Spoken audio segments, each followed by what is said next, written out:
네, 아이고.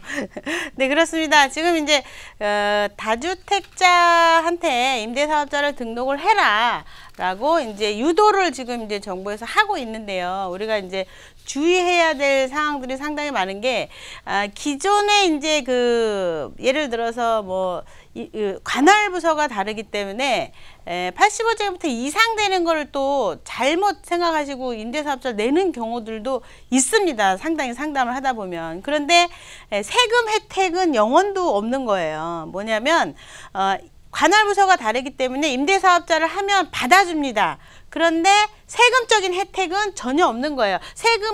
혜택을 받기 위해선 일정 요건이 갖추어져야 되는 거거든요. 공시가격 6억 이하라든가 뭐 85제곱미터 이하라든가 뭐 중공공 임대는 중공공 임대대로, 그리고 단기 임대는 단기 임대대로 이 혜택 그 안에 기준에 맞아야 되는데 맞지 않아서 실수하는 경우가 많고요. 그리고 기존에 갖고 있는 주택에 대한 부분들을 잘못 실수하는 경우들이 상당히 많은데 지금 이제 제가 PPT 파일 보면서 설명을 잠시 드리도록 하겠습니다. 자, 보시게 되면 이제 이게 지금 현재는 언론에 전혀 노출되지 않고 있는 상황이에요. 이게 지금 어떤 기사 내용에도 나오지 않는 내용이라 굉장히 이제 조심할 상황이 많습니다. 이거 잘못하면 양도세 막 많이 내실 수 있는 상황이라 꼭 체크하셔야 되는 건데, 실질적으로 이제 임대사업자 등록할 때 재산세, 법인세, 취득세 해가지고 세금 감면 혜택이 있지만 잘못 임대사업자를 낼 경우에 세금을 더 낼 수 있는 상황을 좀 체크해 드리겠습니다. 청약 조정 대상에 대해서 이제 좀 말씀을 드리자면 서울, 경기, 세종, 부산 다죠. 40개 지구 전부 다입니다. 그리고 85제곱미터 6억 이하여야 됩니다. 기준인 거죠. 임대소득에 이제 이게 기사에 이제 난 내용이에요. 신문 기사에 난 내용인데, 임대소득의 소득, 법인세, 감면 대상 때문에 해당 주택을 여러 채 갖고 있다면 임대사업자 등록하는 것이 세제 혜택 등에서 유리하다, 이렇게 이제 나오고 있어요. 단순하게 이렇게 봤다가 큰일 납니다. 그래서 제가 여기다가 물음표 이렇게 넣어 드렸어요. 왜 그러냐? 오래전부터 갖고 있던 주택에 차익이 발생을 하게 되겠죠. 차익이 발생을 한 경우라면 나중에 하나는 비과세를 받겠지만 그 나중에 임대사업자를 등록한 그 전에 발생한 양도 차익에 대해서 내야 됩니다. 이게 지금 말씀으로 드리면 좀 복잡하고 무슨 말인지 헷갈려서 제가 이제 도표를 조금 준비를 했는데요. 무슨 소리냐면 A주택과 B주택이 두 개가 지금 현재 시청자분께서 가지고 있는데, 이거 2012년도쯤에 이제 둘 다 매수를 했다고 예를 들어 드리는 겁니다. 예를. 그런데 이번에 이제 임대사업자를 내라 그래서 2012년도에 샀던 주택 하나를 임대사업자를 등록을 합니다. 근데 꼭 파리 대책뿐만이 아니라 주택 하나를 비과세 받기 위해서 이런 경우들이 상당히 많습니다. 실수 굉장히 많이 하세요. 그러면 이제 결론이 어떻게 되는지 한번 볼게요. 임대사업자를 내면 B주택은 비과세를 받습니다. B주택은 비과세를.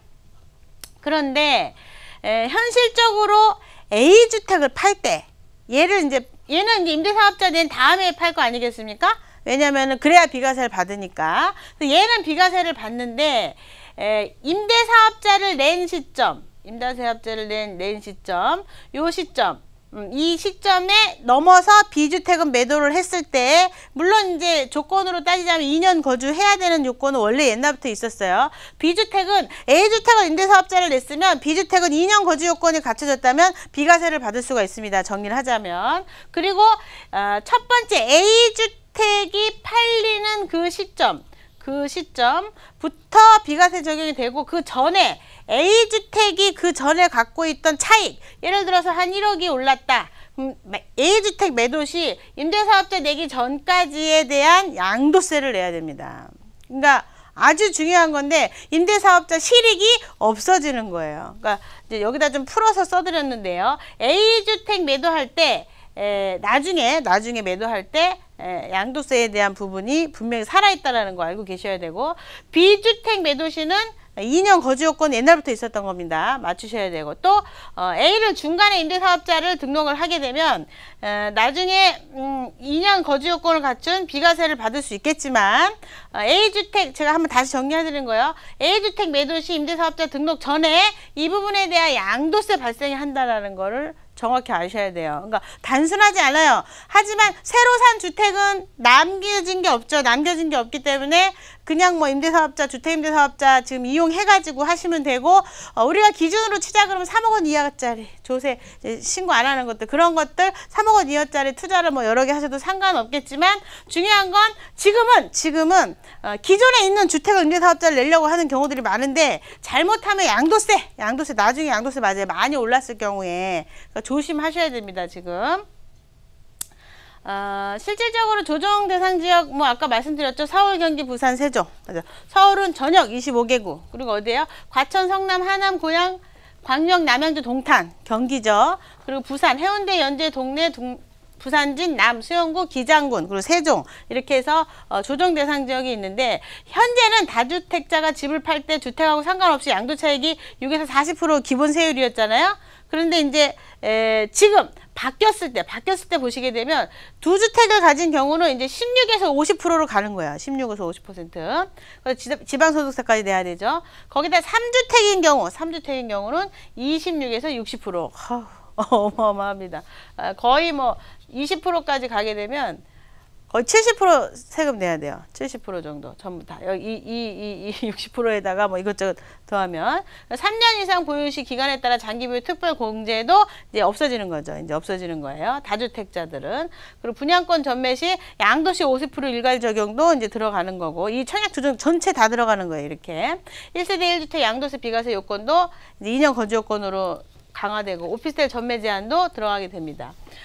지금 이제 이런 것들이 임대사업자 등록을 지금 이제 했을 때 거주주택 2년 거주 양도세 비과세, 거주주택에 대해서는 2년 보유하면 무조건 양도세 비과세 해준다는 얘기입니다. 근데 아까 말씀드렸죠? 그 기존에 갖고 있는 주택은 주의를 하셔야 되고요.